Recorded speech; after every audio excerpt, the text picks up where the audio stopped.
causar tal límite.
cree que era para tanto?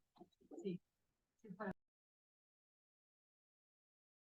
Acabo de tener una simpaticísima conversación con la directora maravillosa y querida.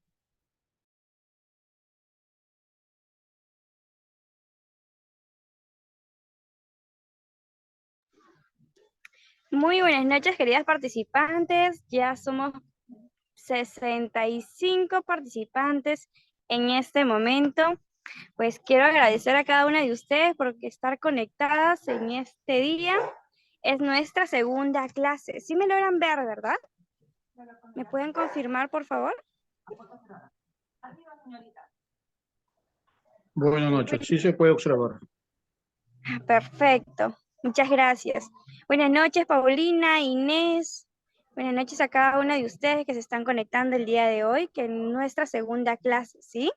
Ahora, antes de poder iniciar con nuestra clase, como bien saben, vamos a iniciar con una parte introductoria, ¿sí? Ahora voy a estar pasando lo que es la PPT para que ustedes puedan conocer un poquito más de nosotros, acerca de nuestros cursos y diplomados. Un momentito.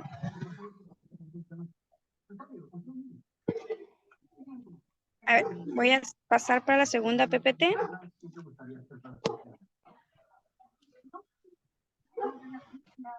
Bueno, como bien saben, hoy nuestra segunda clase, hoy viernes, a las 10 de la noche que ya estamos conectados, próximo a iniciar, ¿sí? Que es nuestro curso de estrategia de intervención en niños con TDAH.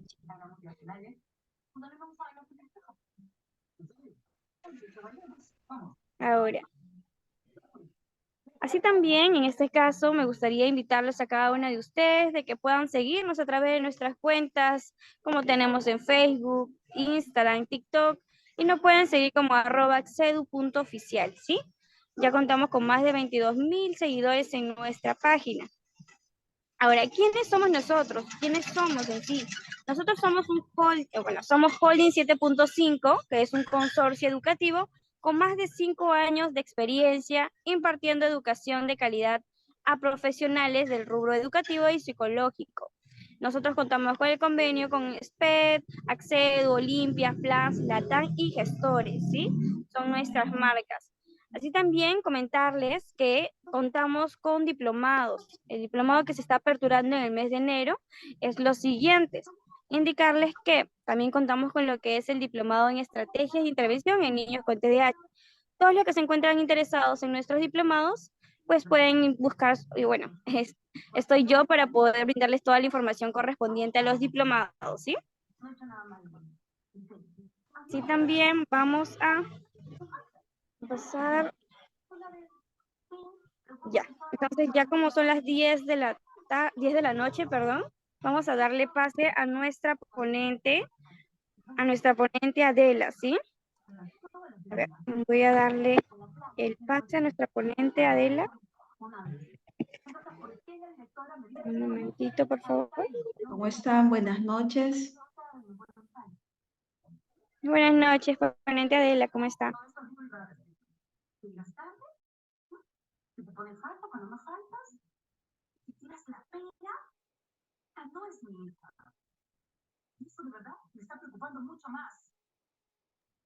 ¿Usted me indica cuándo puedo compartir pantalla para poder hacer la presentación? Sí, claro que sí, ya le estoy dando el pase.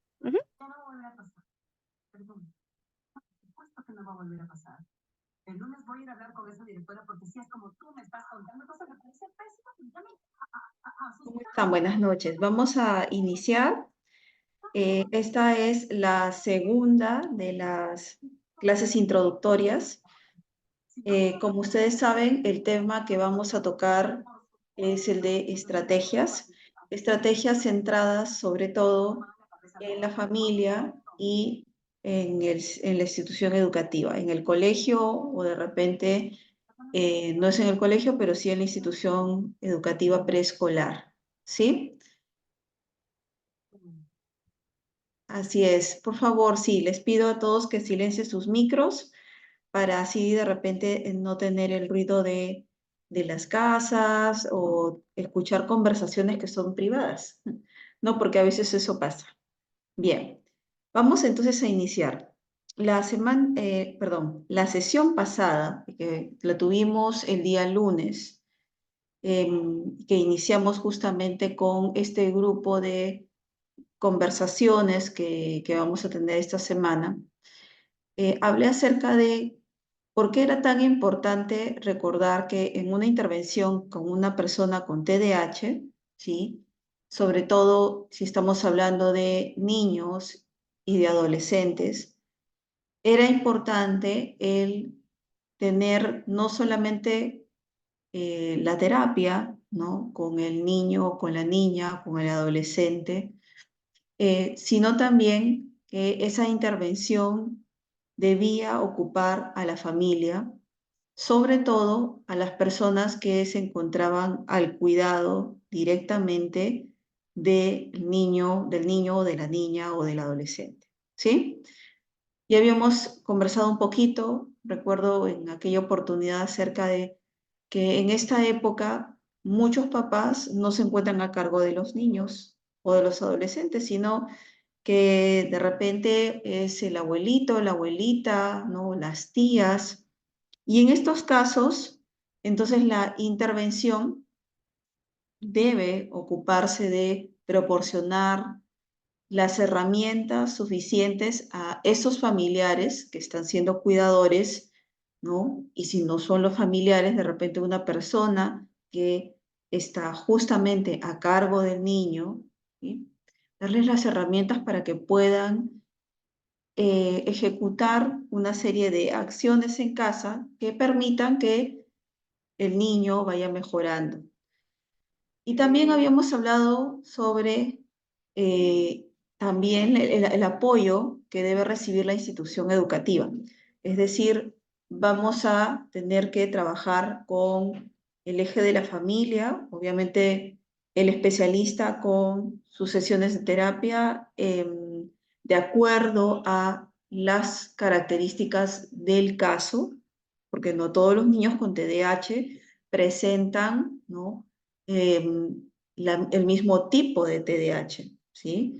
Bueno, en los manuales de diagnóstico no se les llama tipos, pero se les llama presentaciones, ¿sí? No todos los TDAH son iguales. Entonces, de acuerdo al TDAH, a las características de ese TDAH, de acuerdo a la gravedad también de ese TDAH, porque también hay una gravedad leve, otra que es moderada y otra que es más bien severa o grave, vamos a tener que intervenir. Entonces tenemos al especialista por un lado, ¿sí? Con la intervención que ha pensado para el niño, para ese adolescente. Por otro lado, vamos a tener también a la familia, ¿sí? Que va a tener que trabajar desde las rutinas, las conductas que va a ir pensando establecer en casa, ¿no? Y también vamos a tener por otro lado a la institución educativa, ¿sí? Y si hablamos de la institución educativa, tenemos que pensar en la persona que tiene más contacto con el niño, en este caso el docente, ¿no? La docente, y a veces es más de un docente, ¿sí? Por ejemplo, en el nivel preescolar y en el primer grado de primaria vamos a tener a una docente y a un auxiliar, ¿verdad? Entonces, en estos casos también, tanto la docente como el auxiliar deben recibir una capacitación acerca de cómo pueden ir trabajando con este niño que presenta estas características en particular. Ahora, los niños que suelen notarse más, ¿verdad? Son aquellos que tienen la presentación del TDAH hiperactiva, ¿no? Impulsiva. ¿Por qué? Porque se nota en este movimiento constante que ellos van manifestando, en esta necesidad de no estar quietos y también por su impulsividad, porque son niños muy reactivos, ¿no? Frente a cualquier estímulo, inmediatamente responden y de una manera poco reflexiva, de modo que podríamos tener a niños que de repente muestran hasta cierto grado de agresividad, tanto con su familia como también en la institución educativa con compañeros, por ejemplo, de su misma edad, ¿sí? Entonces, un poquito para recordar este marco. ¿Para la formación? Vamos a cerrar, por favor, los micros. Sí, cierren, por favor, los micros. Gracias. Ok. Entonces, lo primero es recordar que hay ciertas técnicas, ciertas estrategias que nos van a servir en todos estos ámbitos que tienen que ver con justamente el manejo de la conducta. Y por eso es que hablamos de estrategias o técnicas conductuales.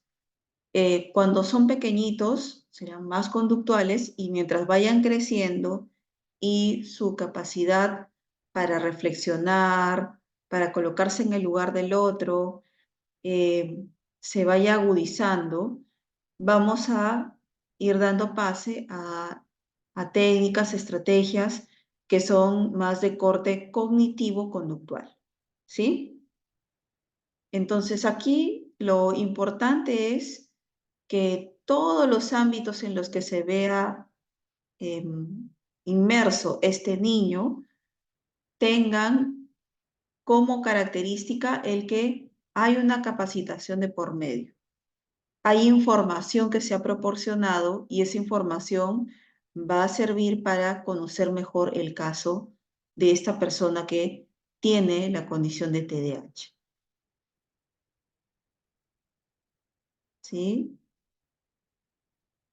A ver, aquí, por ejemplo, nos están haciendo unas preguntas.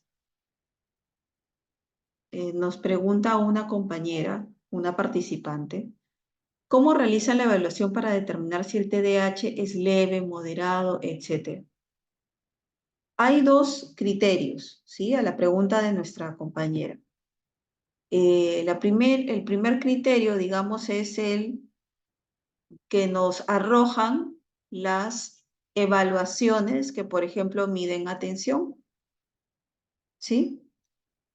Podría ser que alguien de repente aplique, un psicólogo, una psicóloga, aplique una prueba de inteligencia. Y en esa prueba de inteligencia aparezca que de repente el niño tiene más dificultades para atender y para memorizar. Pero también tenemos instrumentos que son específicamente para la atención. Entonces, si se identifica que el niño puntúa bajo, pues ahí tengo un criterio, que es el de la evaluación psicométrica. Por otro lado, también tenemos otro criterio que es el de la observación clínica, es decir, el profesional a partir de las características que reúne este niño, esta niña, este adolescente, y de lo que también recoge como información por parte del mismo niño o del adolescente y de personas que están cerca a él o a ella, es que determina si es que se trata de un TDAH leve, si es que se trata de un TDAH moderado o de uno más grave, ¿sí?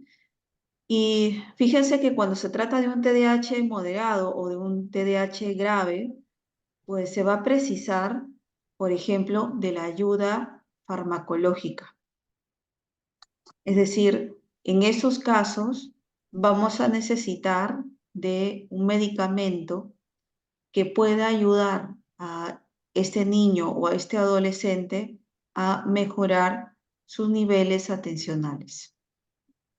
Probablemente, ¿no? El niño que de repente tiene estas dificultades no va a poder trabajar de manera adecuada en el colegio, va a tener muchos problemas para poder atender y generalmente, ¿no? En el caso de los que son hiperactivos, impulsivos, van a manifestar muchos problemas para relacionarse con niños de su edad, con sus pares. Entonces, estas son algunas de las características que vamos a encontrar que nos hacen ir ubicando a este niño, a este adolescente o a esta persona adulta en un nivel de gravedad, ¿sí? Entonces, no todos los TDAH son iguales. Igual que en la ocasión anterior, yo comenté y alguien me hizo una pregunta acerca del autismo, igualito.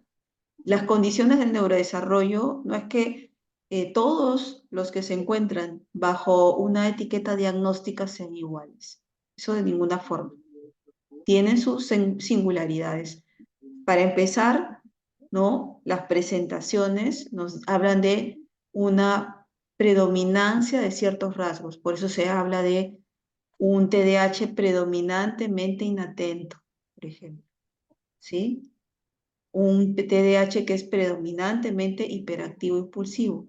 Y finalmente hay un TDAH que tiene tanto características de inatención como de hiperactividad e impulsividad en el mismo nivel, en la misma línea. Y además de eso, vamos a ver esas características en algunos casos, pues un poco más, con menos intensidad, menos frecuentemente, hablamos de un nivel leve, en otros casos de un nivel moderado y finalmente en uno grave. ¿Sí? Siempre recordemos eso. Aquí nos coloca una compañera también, un niño que no se mantiene quieto en una mesa al trabajar se distrae fácilmente, debe ser medicado. Aquí hay que tener cuidado. A ver, si es un pequeño, si es un niño, lo primero que siempre se recomienda es empezar con una terapia de tipo conductual, ¿sí? Conductual o cognitivo-conductual. Y después de que iniciamos esa terapia, vamos viendo qué resultados nos da. Porque además hay que tomar en cuenta la edad del niño en el momento que se inicia la terapia. Cuando estamos hablando de un niño pequeño, tenemos, me refiero a pequeño, menor de 6 años, ¿sí? Vamos a tener una mayor probabilidad de tener un mejor pronóstico, ¿sí? Cuando es un niño un poquito más grande, pues la intervención, ¿sí? Va a tener un efecto también obviamente positivo, pero digamos que la rapidez o la prontitud con la que va a aprender no va a ser la misma, ¿sí? Entonces, de lo que se trata es primero de utilizar una terapia, ¿no? Una terapia conductual o cognitivo-conductual que pueda ayudarnos a que el niño comience a tener una conducta más adaptativa, que además permita también a la familia ir conociendo y también a la institución educativa o a los docentes de la institución educativa, qué momentos son los que él necesita para descansar, ¿sí? Por ejemplo, les quiero comentar algo que hoy día me ocurrió con un niño pequeño. Él tiene 6 años de edad, ¿sí? Y específicamente, bueno, él no tiene el diagnóstico de TDAH, ahora les voy a comentar otro. Sí, tiene una condición del neurodesarrollo, pero algo que él hace, ¿no? Cuando está con mucha atención, ¿sí? Es tocarse los genitales. Y obviamente, tocarse los genitales no es algo que esté bien visto, ¿cierto? Si lo hace, por ejemplo, en un salón de clases, si lo hace de repente en la calle, ¿sí?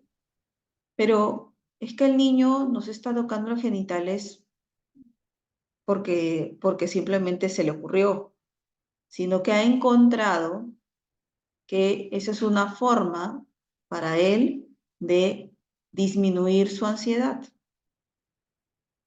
¿Sí? Un niño con otro diagnóstico, el diagnóstico de trastorno del espectro autista.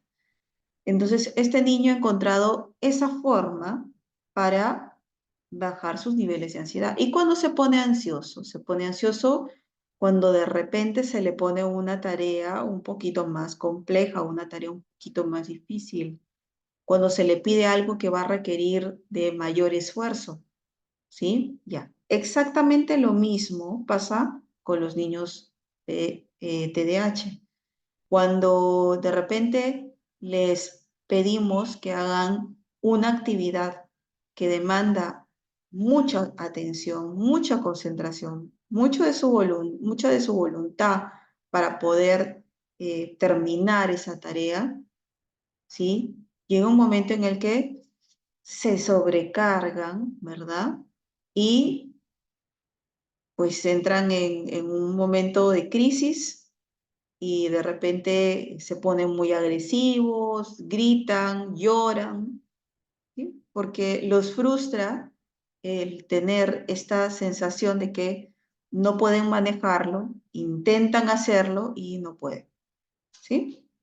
Entonces, cuando nosotros hablamos de, porque la pregunta de su compañera, ¿no? Era justamente, aquí está, ¿no?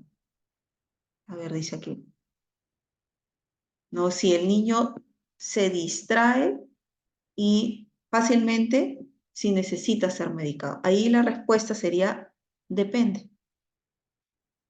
Porque si como docente yo encuentro de repente que necesita cada cierto tiempo, porque eso también uno tiene que irlo registrando, cada cierto tiempo necesita un descanso y le proporciona ese descanso y luego lo regreso a la actividad y el niño se desempeña muy bien, ¿no? Termina lo que está haciendo, entonces no necesito de una medicación, ¿sí? Pero hay niños que en efecto no pueden estar a veces ni siquiera un minuto sentados, ¿no? Atendiendo. Y en esos casos, pues necesitamos de la ayuda farmacológica, que además no es para toda la vida, ¿sí? La ayuda farmacológica tiene más o menos o sea, en una dosis precisa que indica además el médico, ¿no? Especialista, porque no es que uno quiera que tome un fármaco y el niño lo tome, no, tiene que ser por prescripción médica. Un médico tiene que decir, este niño requiere de medicación para poder concentrarse, para poder atender mejor a sus clases, etc. ¿No? Entonces, la medicación es una gran ayuda y tiene más o menos un tiempo de duración de 3 años. Eh, no obstante, hay personas que requieren más tiempo y la dosis también va cambiando. Entre más pequeño se genere, o mejor dicho, entre más temprana edad se generen los cambios, ¿sí? Menos probabilidad tenemos de requerir medicación. Pero también es cierto que hay niños que son pequeñitos y que necesitan de la medicación. ¿Cuándo necesitan de la medicación? Ahí está la pregunta, ¿no? Que de repente está detrás de la consulta que ha hecho su compañera. ¿Cuándo es que el niño necesita medicación? Sobre todo cuando está poniendo en peligro su vida o la vida de otros niños o de otras personas, o daño, ¿sí? ¿Por qué? Porque, por ejemplo, un niño que es TDAH no mide el peligro y puede de repente, como me pasó con un niño, la mamá me contaba, no era un niño que desde que lo vi, dije, este enano es TDAH, ¿no? Porque me contaba lo que le había pasado y vivía la historia y se movía y necesitaba todo el tiempo de estar en movimiento para poder experimentar, ¿no? Lo que había de repente pasado unas horas antes. Y este pequeñito, ¿no? Un día la mamá llega del trabajo y pues lo encuentra en una vivienda de 3 pisos, 4 pisos, lo encuentra en la ventana, ¿no? del último piso, ¿sí? Y con la mitad del cuerpo afuera, ¿no? Entonces, Otro día, ¿no? El mismo niño se colocó debajo de las llantas de un auto, ¿sí? Entonces, allí que estamos viendo, pues se está poniendo en peligro, ¿sí? Ahora dirán ustedes, ¿y dónde estaba papá? ¿Dónde estaba mamá? Es que son niños que realmente necesitan, ¿no? De una supervisión en todo momento, porque de repente mamá lo deja un segundo sentado, ¿no? En el sofá y voltea a ver y ya el niño no está allí, está en otro lado. Entonces, en esos casos en los que el niño puede generarse a sí mismo un daño debido a que no mide el peligro, ¿sí? No ve que de repente se trata de una circunstancia que puede generarle algún daño, ¿no? Que puede tener algún accidente. Entonces, en esos casos sí es necesaria la medicación. O cuando son niños que están muy agresivos, ¿no? Tienen la impulsividad a flor de piel y pueden causarle daño a alguien más, generalmente a niños de su propiedad. En este caso, sí, la medicación es algo que se recomienda de uso inmediato, ¿no? Y para poder saber qué es lo que va a consumir como medicación, ¿sí? Requerimos de la ayuda de un profesional que pueda darle la dosis exacta o la dosis adecuada para que no tenga ninguno de estos problemas. Porque también hay que decirlo, no es que la medicación funcione de manera inmediata, ¿sí? La medicación funciona y uno va viendo los resultados después de 2, 3 semanas de haberla empezado a consumir. Y además de esto, las dosis son algo que el especialista, el médico especialista va midiendo y por eso les pide siempre que regresen, ¿no? Para saber, vuelvan por favor de aquí a 3 semanas, vuelvan de aquí a un mes. ¿Por qué? Porque de esa manera puede ver también si es que esa medicación en la dosis que ha recetado es la adecuada, es la correcta. ¿Sí? Y se hace algún ajuste, ¿no? Sobre la dosis, si es que no fuera el caso, digamos, no está haciendo el efecto, ¿sí? Bien, acá también hay otras preguntitas.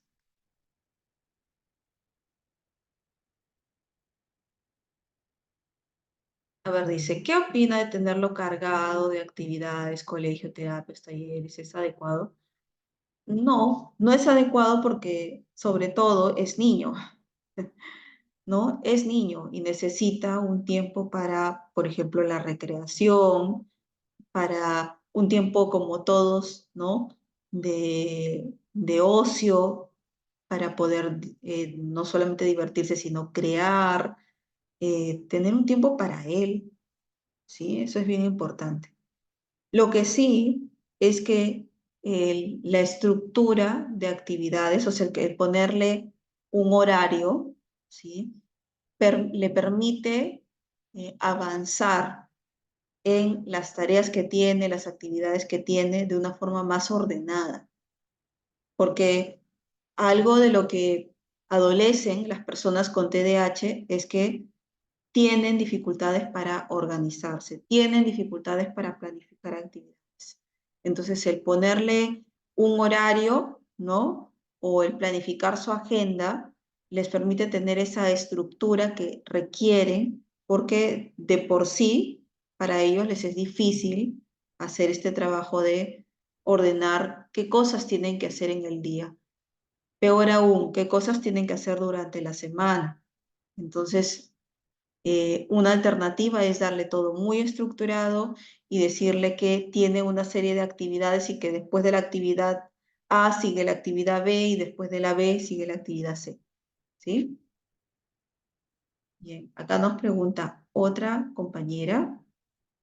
Nos dice, yo tenía una pequeña que se tocaba los genitales y ella transpiraba y la maestra le comentó a su mamá y la mamá se incomodó.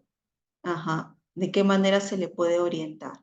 Ahí hay que darnos cuenta también del motivo por el cual se está tocando los genitales, ¿sí? Yo les estoy comentando este caso porque, bueno, no es el primero que presenta, ¿no?, esta conducta, pero digamos, el tocarse los genitales usualmente en los niños tiene que ver con han aprendido que esa es una forma de, por decirlo de alguna forma, tener cierto desahogo, relajarse, ¿sí? Ahora, obviamente, no es la mejor forma, no es la más adaptativa, ¿no? Porque, digamos que hacerlo, imagínense, en público, ¿no?, trae una serie de repercusiones en el niño e incluso en la familia. También hay que averiguar, ¿no?, si es que hay otras razones por las que se estaría tocando los genitales, ¿sí? Y ahí sí quiero ser muy directa, ¿no? También hay que ver si es que de repente el niño o la niña ha sido sometido a una situación de abuso, ¿no? No digo que en todos los casos sea así, por favor. Quiero que tomen la información que les estoy proporcionando o los comentarios que hago como lo que son, comentarios. Por eso siempre repito, hay que saber bien por qué el niño está comportándose de esa manera, a qué se debe esa conducta. Y para eso hay que indagar en cada caso, hay que ver cada caso. Sí, Eni o Emi, te escuchamos. ¿Qué tal? Muy buenas noches. Sí, muy interesante todo lo que hice. Justo estoy practicando ahorita en un colegio por Surco, donde hay una niña especial en la cual yo me encargo de ella, que tiene sobrecargada su semana con terapias, colegio en las mañanas, terapias, talleres, prácticamente todos los días, ¿no? Aparte de ello, que suele volver mucho, es una niña diagnosticada con autismo, teniendo 4 años, ya se diagnosticada a los 3, es lo que me indica la mamá. Em, Sigue indicaciones, sigue muy bien, pero se frustra mucho por el rechazo de los niños. Pero yo me he percatado que el rechazo va a raíz de la docente y la auxiliar. Me explico. Cuando yo suelo estar con esta pequeña porque es agresiva, según el informe que puedo hacer, es que pues supuestamente es por la condición que tiene, que es agresiva, que no se controla, pero en realidad lo que he estado observando es que intenta adaptarse, intenta pegarse a estos niños, jugar al ritmo de ellos, no como ella quiere. O sea, ella está poniendo de su parte, pero la pasa un incidente, digamos, por casualidad, movió una piecita, los niños ya es como que, digamos que esta niña se llama Ana. Ana, ¿por qué hiciste esto? Ana, no, Ana, lo hiciste a propósito. Y todos los niños, como ellas, por su condición, obviamente, notan que no le sigue exactamente el ritmo que ellos quieren, son muy, a veces, digamos, Agresivos en sus por sus comentarios. palabras. Sí, exacto. Y ella lo que hace, se da cuenta porque noto lagrimitas. O sea, no llora de, ¡ah! Pero sí tiene los ojos llenos de lagrimitas y hace, o sea, como que se quiere calmar y ahí empieza su reacción violenta. Y lo que hace la docente es, en vez de decir o explicar a los niños que quizás tenemos que apoyar a la compañera a adaptarse o algo, es como que, Ana, no, no hagas eso, Ana esto, Ana el otro. Entonces, al estar yo apoyando a esta pequeña, se están confundiendo con mi labor, que es apoyarla a adaptarse, ¿no? Lo que hacen es, piensan que yo soy la niñera, por decir, están encargadas de, en el área de receso, ponerle el bloqueador, el sombrero para que la saque, porque es un colegio, digamos, eh, se podría decir de personas con dinero, que sus actividades son diferentes a los nidos en otro tipo de distritos, ¿no? Entonces sus actividades son diferentes, con piscina, entre otras cosas. Y lo que hacen es dejarla a ella, o sea, sacan a todos los niños, hacen, por decir, hagan una cola para poner los gorros y bloqueador, y no lo hacen con ella, esperan que lo haga yo. A mí no me molesta, pero me doy cuenta que la pequeña se da cuenta de la diferencia que hay y hace, y eso no es correcto. Entonces, ya yo lo saco y trato de indicarle. También lo hacen con ella, por favor, pero ellas lo ven como que sea, no me dicen nada agresivo, pero es como que me miran como diciéndome, ese es tu trabajo, ¿no? Y mi intención no es crear conflicto, yo lo hago con todo gusto porque a mí me gusta estar con ella, me gusta que ella se integre, siempre grabo cada logro que ha tenido. Sin embargo, es más difícil si la docente y la auxiliar no ayudan.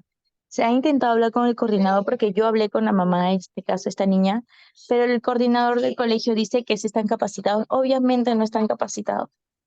Hay un conflicto, le hacen de lado. Van a hacer una, digamos, una ronda para ir al baño o algo, siempre la dejan atrás. Si ella se demora, la dejan atrás. La dejan solita. Ujú, claro.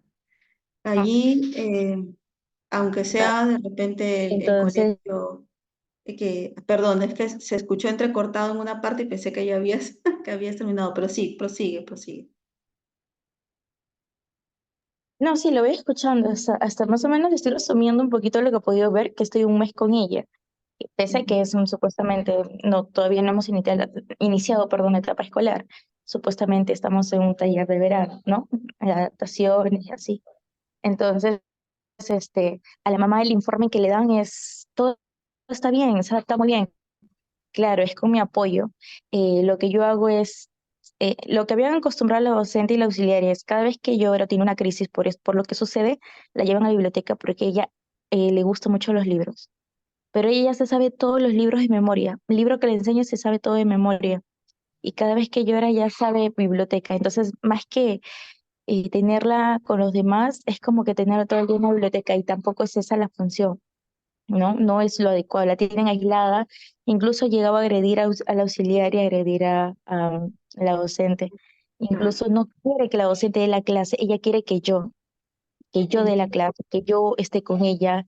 Y ha llegado al extremo de comenzar a celarme cuando estoy con otros niños porque yo me apego a los demás niños y hago y le incluyo que jueguen con ella, porque incluso me han golpeado los niños o le dicen que ella es una bebita, le dicen así. Ella es una bebé, ¿no? Porque no entiende. Ella es una bebé. Incluso un niño me sorprendió porque me dijo, ella es retrasada. Y yo, no, no es retrasada. Entonces trato de explicarles, pero viene el auxiliar y me dice, esa no es tu labor, es mi labor encargarme de los niños. O sea, ya hay como que un conflicto, no sé si celos, porque a veces cuando vienen llorando yo los calmo y todo, y no puedo lograr más porque falta la inclusión. Ellos creen que porque no los papás se quejan, yo creo que abriendo charlas, comunicando, porque no es la única niña con autismo. Hay otro niño que también es más complicado su caso, pero han puesto otra encargada para él. Lo único que hace es cargarlo, sacarlo, tenerlo en el arenero.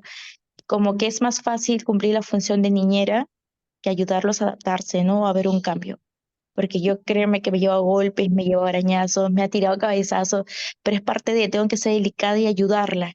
Y ahora, hoy en día ya no es tan agresiva, pese a que voy un mes, ella trata de adaptarse, le explico la situación, le explico el juego, le explico tal y busco métodos para integrarle con los niños y me está funcionando, pero ya estoy viendo como que digamos, no sé si incomodidad, celos, no sé cómo llamarlo, de parte del auxiliar que ella me dijo, esa es mi función, estar con los niños, no la tuya es como que estar con ellos.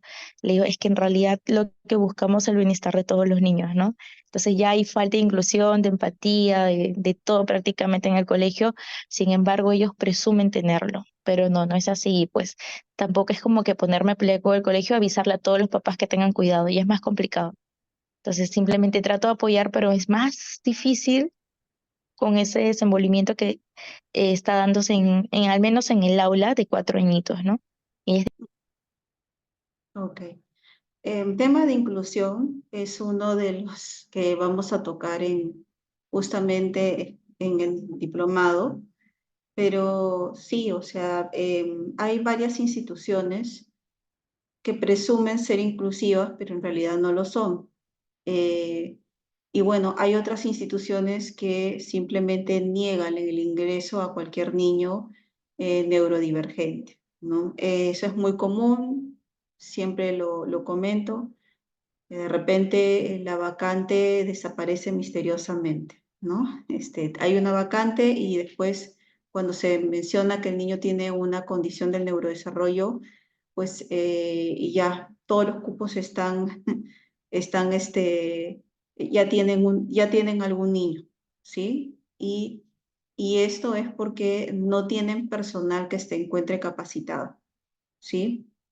Lo que te ha pasado o lo que te viene pasando a ti es algo que uno observa en las instituciones. Yo he llegado a escuchar de una profesional, incluso en una institución educativa, que no se iban a hacer cambios por un niño, ¿no? O por dos niños. Entonces eso significa que no están dispuestos a hacer estos ajustes pedagógicos, ¿no?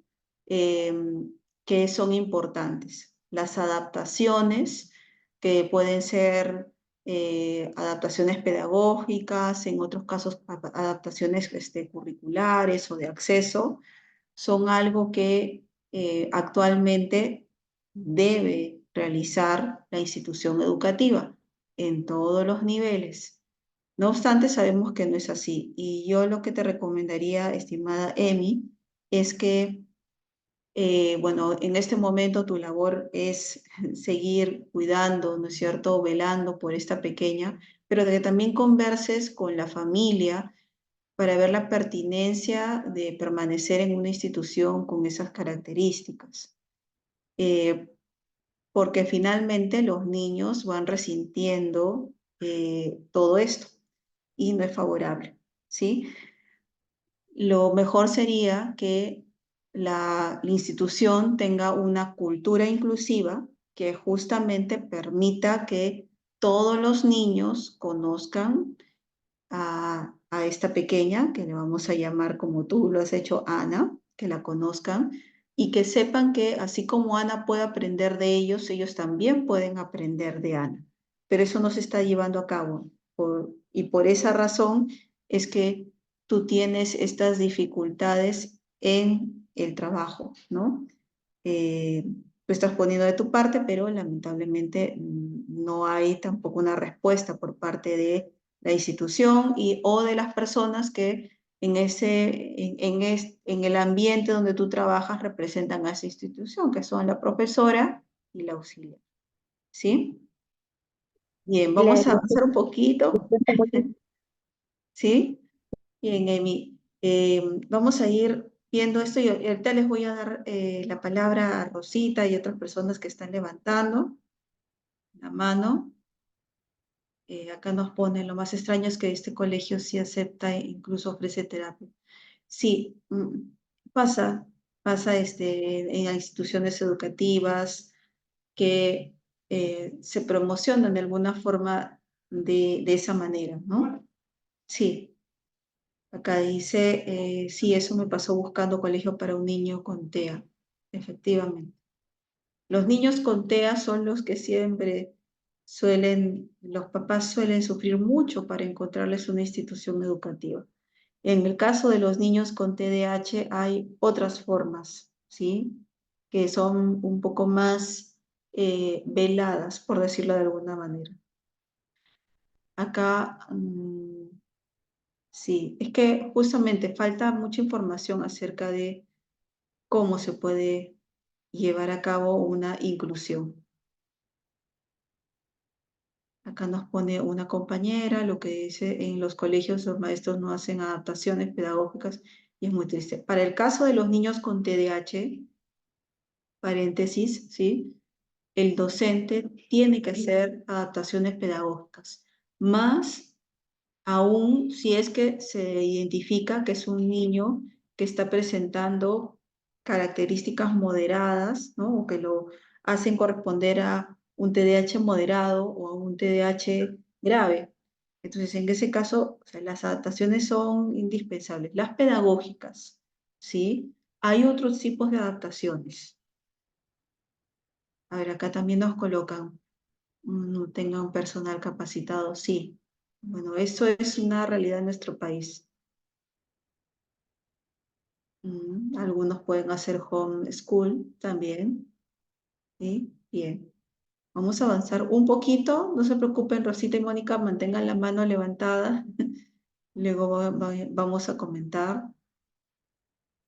Entonces, lo que yo recomendaría como parte de la intervención, porque lo he llevado, digamos, a la práctica y también porque esto es lo que recomienda la literatura de forma amplia acerca de las intervenciones en niños con TDAH, es que papás, ¿no? O familiares, personas de la institución educativa, ¿no?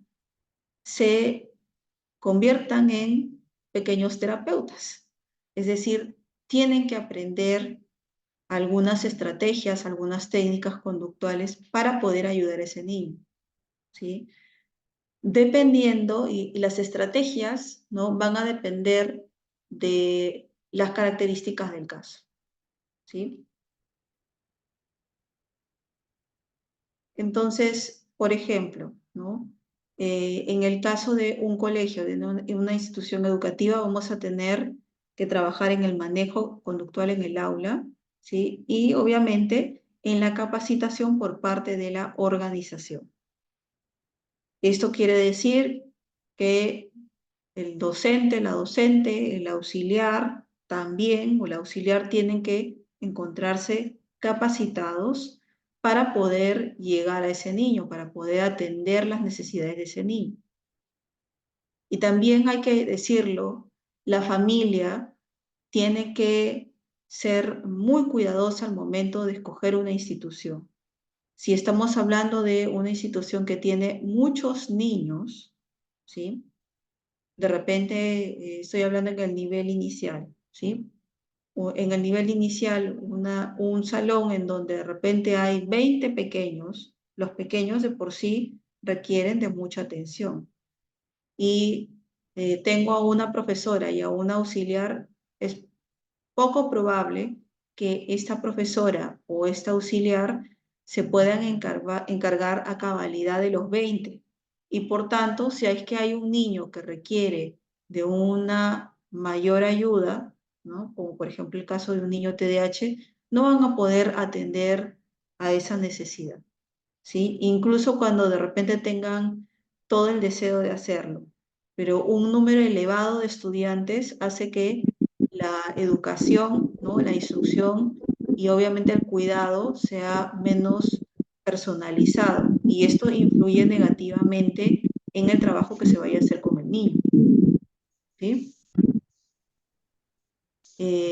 Aquí, por ejemplo, también estoy considerando otros aspectos, ¿no? Por ejemplo, adaptar la metodología del currículo regular a las necesidades y capacidades del niño. Si es que se trata de un niño que además del TDAH presenta otra condición, esto se ve mucho, ¿sí? Podemos tener de repente a un niño con TDAH y una condición que le impida de repente manejarse muchas horas en la institución educativa o que los contenidos que se están proporcionando de repente no se encuentran acordes a las necesidades reales de este niño.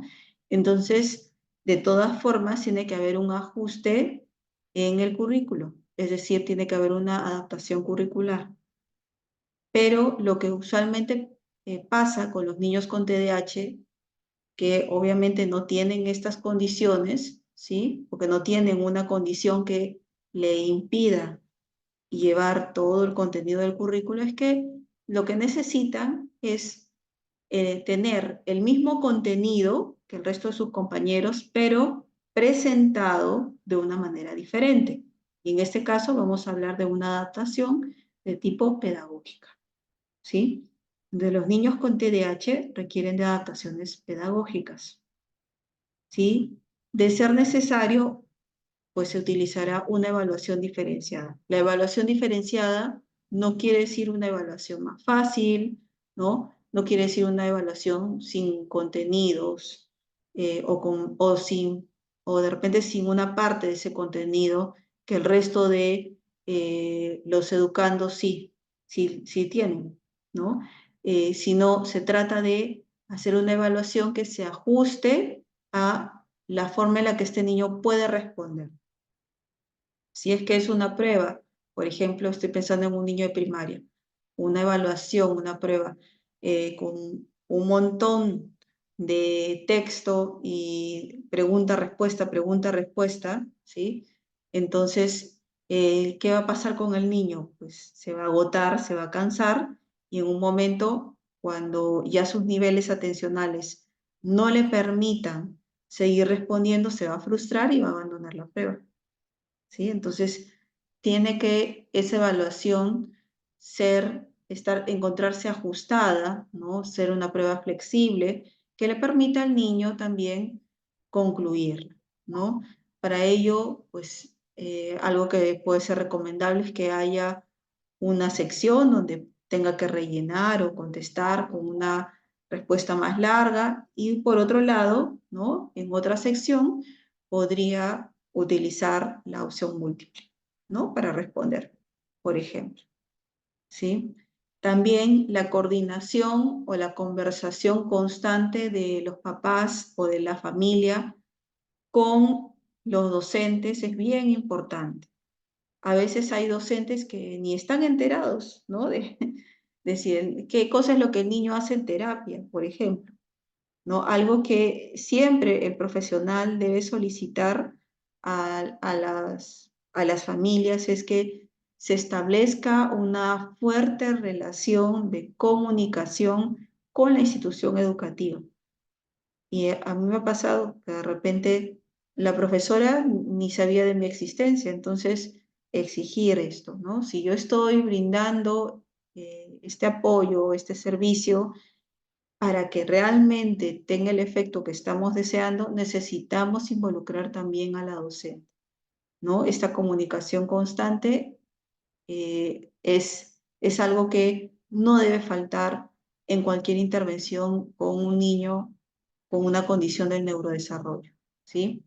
Y a veces hay papás también o hay familias que no le comentan a la institución educativa de un diagnóstico y esto tampoco es algo positivo.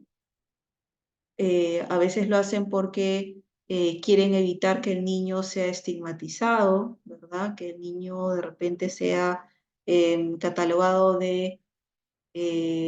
como un niño con TDAH o como un niño TEA, ¿sí? Pero a la larga esto también no ayuda. Y no ayuda porque vamos a tener a profesionales dentro de la institución educativa que no saben cómo actuar, están como a ciegas, ¿no?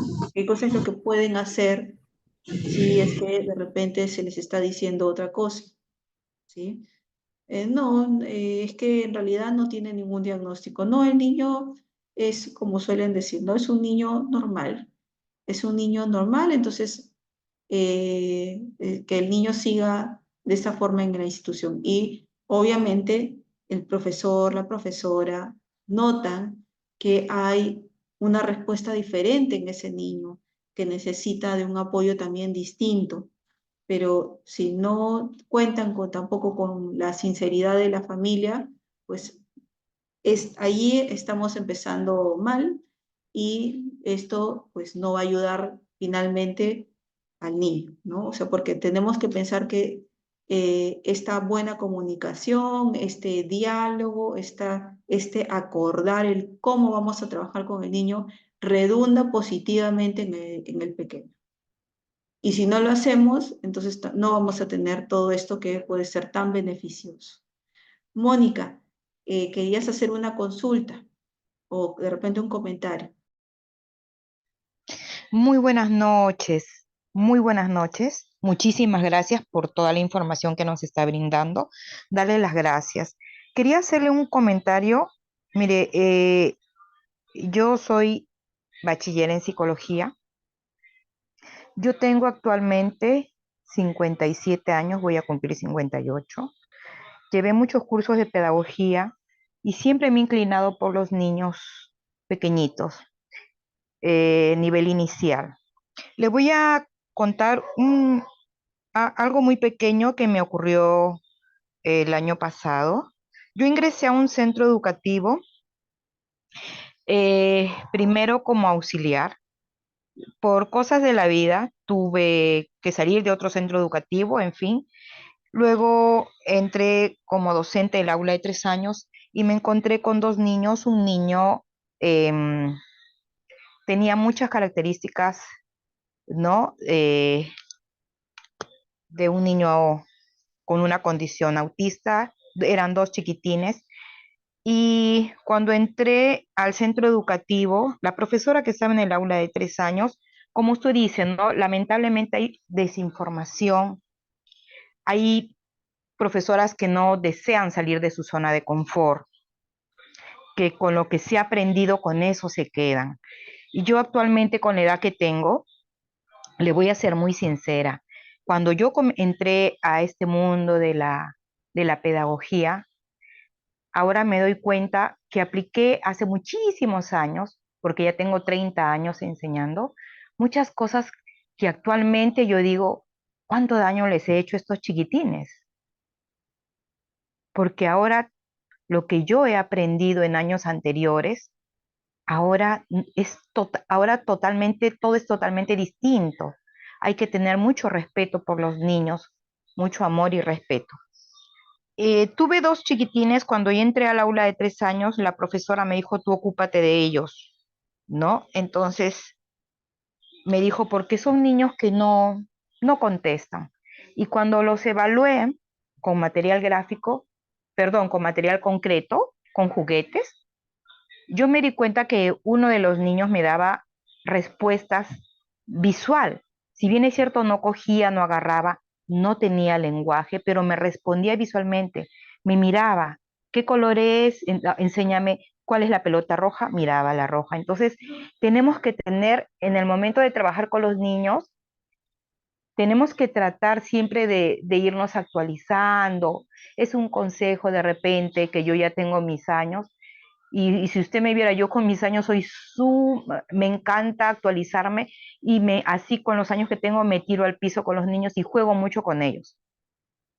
Y pienso que eso es lo que tenemos que hacer, ¿no?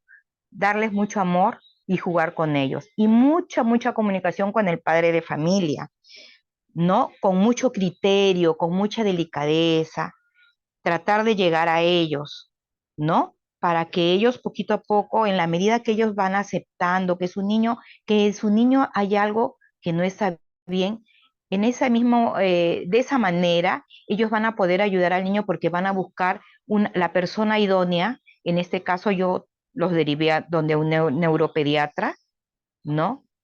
Y él fue quien los evaluó y le dio el diagnóstico, ¿no? Y es la mejor manera, creo, de ayudar al niño, como yo les dije, ¿no? Aceptando que hay alguito que en sus niños algo está pasando, hemos observado, y los padres lo llevaron a un neuropediatra y el año pasado le dieron el diagnóstico. Pero como usted dice, lamentablemente hay, eh, hay docentes que se quedan con lo que se aprendió hace muchos años o lo que aprendieron. Y yo considero de que tenemos que actualizarnos, porque en la medida que nos actualicemos, el bienestar no solamente va a ser para uno, sino para las personas que más queremos, que son nuestros niños. ¿No? Eso es todo lo que le quería decir y muchísimas gracias. A ti, gracias por tu comentario, ¿no? Tu participación. Y bueno, lo que tú comentas es cierto, hay muchas prácticas que actualmente ya están en desuso y no solamente en desuso, sino que en este momento no serían consideradas como las mejores o las que responden, ¿no? Realmente a la necesidad del niño, sino más bien de repente a una necesidad por parte del docente, de la docente o de la persona adulta para tener cierto control, ¿ya? Pero que para nada son de ayuda al niño. Entonces, sí, esto que comentas es muy cierto, pero justamente para eso sirve la investigación. La investigación nos permite no solamente actualizarnos, sino también que permite crear nuevo conocimiento. Hay muchas cosas que ahora ya no las damos por sentado porque ahí surgen, ¿no? De repente por ahí estudios que nos hacen dudar acerca de esta práctica, ¿no? O nos dicen, mejor probemos con esto otro, porque además son estudios que presentan una evidencia, ¿no? Una evidencia a partir de la aplicación de repente de un programa o de ciertas estrategias, ¿sí? Entonces eso es bien importante. Bien, aquí habían algunas preguntitas porque estoy viendo que el tiempo se nos va. Respondo estas preguntitas y luego a Rosa, que ha levantado la mano. A ver, por ejemplo, acá nos pone una compañera un mensaje que dice, cada año en mi aula tengo la dicha de aprender de estos niños, y uno con TEA, ¿no? Unos niños dice acá, el año pasado tuve unos niños con TDAH y uno con TEA, y ellos eran acompañados por sus mamás, quienes también iban a terapias. En mi casa atiendo por sesión, dependiendo de la tolerancia.